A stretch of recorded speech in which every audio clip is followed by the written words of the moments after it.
Hello guys. So ഇന്നായിരുന്നു നമ്മുടെ give away വിന്നറിനെ തിരഞ്ഞെടുക്കുന്നത്. നമുക്കപ്പോൾ അത് ആരൊക്കെയാണെന്ന് നോക്കാം. ഞാൻ ആദ്യം യൂട്യൂബിലെ വിന്നറിനെയാണ് കേട്ടോ നോക്കുന്നത്. അപ്പം നമുക്കത് ആരാന്ന് നോക്കിയാലോ.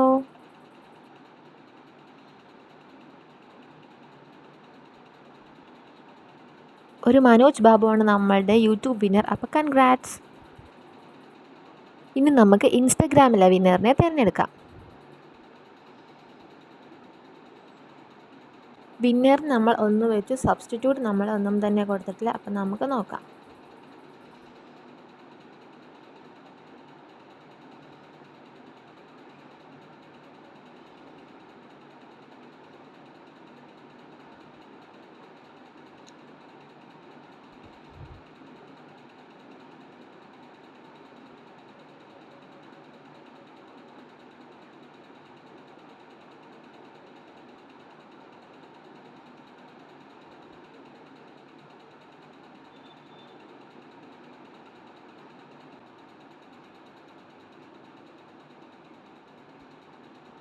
മീനൂട്ടിയാണ് വിൻ ചെയ്തേക്കുന്നത്. So congrats. അപ്പം ഇവർ രണ്ടുപേരായിരുന്നു നമ്മുടെ ഗിവ് അവേ വിന്നേഴ്സ്. ഞാൻ യൂട്യൂബിൽ തിരഞ്ഞെടുത്ത ആൾ എന്നെ ഇൻസ്റ്റഗ്രാമിൽ ഒന്ന് കോൺടാക്ട് ചെയ്യണം. ഗിവ് അവേ കിട്ടാത്തവരാരും വിഷമിക്കണം. ഞാൻ നെക്സ്റ്റ് വീക്ക് ഇതിലും നല്ലൊരു ഗിവ് അവേ ആയിട്ട് വരുന്നതായിരിക്കും. അപ്പോൾ ബൈ.